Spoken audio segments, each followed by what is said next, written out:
Hey everybody, it's Savage Lands News coming in this time with another deep dive on the numbers now that Proquest Season 3 is over and the first major tournament since the bans has concluded. As you can tell by the picture here, the TLDR is ice decks are still good. And they're not just good, they are bar none the best. All right, but let's dive into it. So looking at Proquest, the total meta breakdown. You know, from week 1 until week 3, the conclusion of week 3, the numbers were pretty directionally accurate from all the way from the very beginning till now. Everything kind of looks identical to the way it was. Fi holds the meta share, pretty significant amount. Icelander, Dromide, Dash, and Oldhim kind of hold everything else, right next to Bravo. So, you know, you'll see an increase of Icelander players over time, and you'll actually see a pretty major decrease in Dash players since week 1. But everything else is basically the same, right? What is interesting is when you look at this, you're like, oh, wow, it's really healthy, right? Look at how many heroes are making up 50% of the meta. Look at how many heroes are kind of holding the same numbers over here.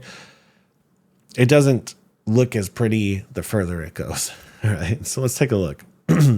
One more thing is I just wanted to look at TALISHAR again. So I took all of the ProQuests, all of the month of January of TALISHAR numbers. We'll see that it still holds very strong. Notable exceptions here is Fi seems to be a very big comfort pick for tournaments. And then you do see some decks like Rhinar, Bravo, and Kano who have higher representation online than in person. But this is exactly the same as it was before. It is very directionally accurate. And when you look at top 8, the top 8% heroes compared to TALISHAR numbers, it seems like the most popular heroes on TALISHAR are the best heroes in general.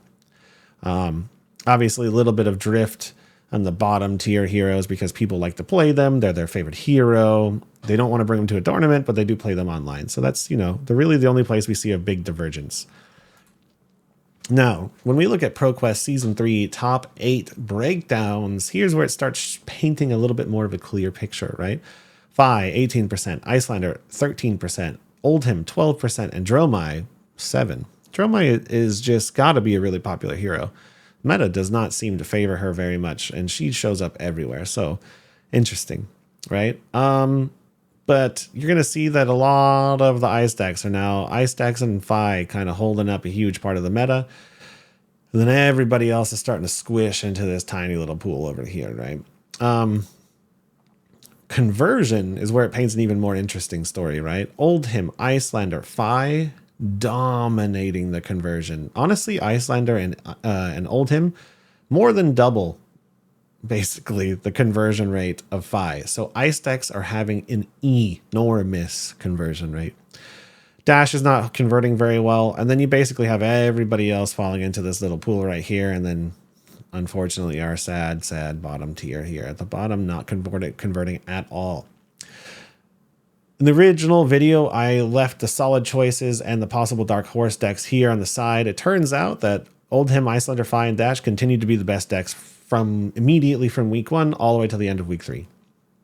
And our warrior numbers did drift down to more sane levels. So Bolton and Visceride not doing so well. Dory held on, but Bolton and Visceride didn't do well at the end, right? It turns out just their low number in the week 1 was why their conversion rates were so high. But Dory and Briar were pretty solid choices, right? You look here, they are nice dark horse mid-pack heroes. So we were kind of right. And then we look at the best performing decks, the ones that won and their percent of the meta. Very clear picture, right? Oldhim, Fi, and Icelander dominating both on meta share and percent of wins. Wild, right? Wild.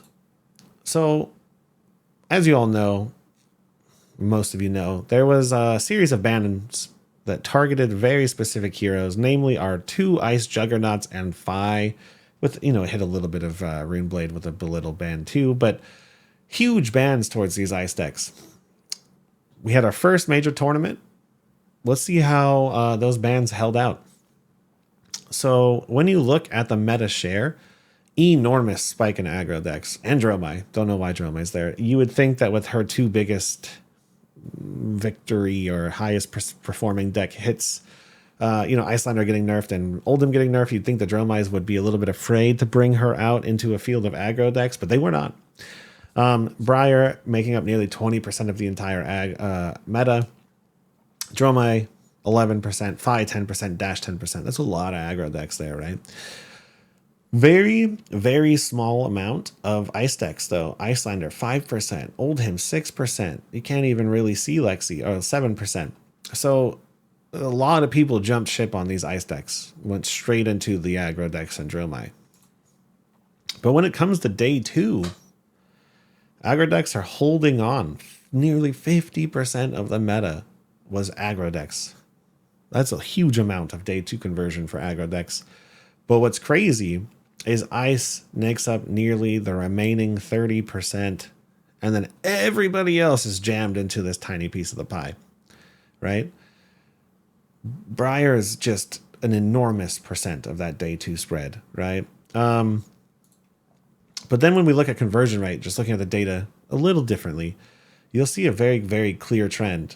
Look at Icelander's conversion rate. Look at Oldhim's conversion rate. So we have Icelander, Azalea, Briar, Oldhim, Lexi, Fi, Katsu, Dromai. And Dromai honestly shouldn't be counted there. She fell off a cliff. Our converting decks here are ice decks, Icelander, Oldhim, Lexi, aggro decks, Briar, and Fi, and then 2 insane Azalea players, right? Basically. That's who converted. Everybody else fell off a cliff. Everybody else. So ice decks are converting enormously. Briar's converting pretty well.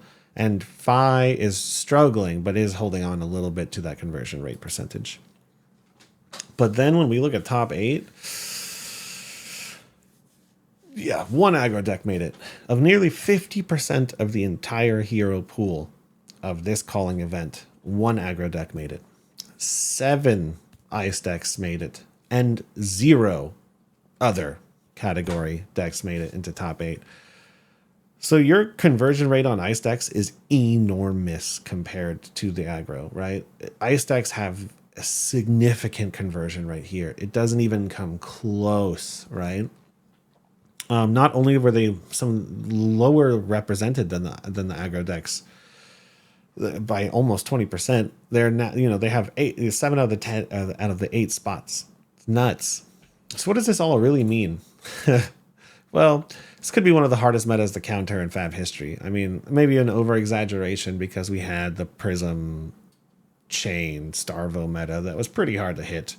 But you have to be able to play a deck that can survive through an enormous onslaught of aggro decks, the best aggro decks in the format, and then somehow make it to top 8 and play only ice decks. So that's a tall order already. Not only that, but your aggro or your answer deck needs to be able to deal with Oldhim. So good, pure fatigue Oldhim. So good luck playing Dory, right? Dory, who is a decent answer to aggro and Icelander, right, has basically no shot into a pure hyper fatigue Oldhim.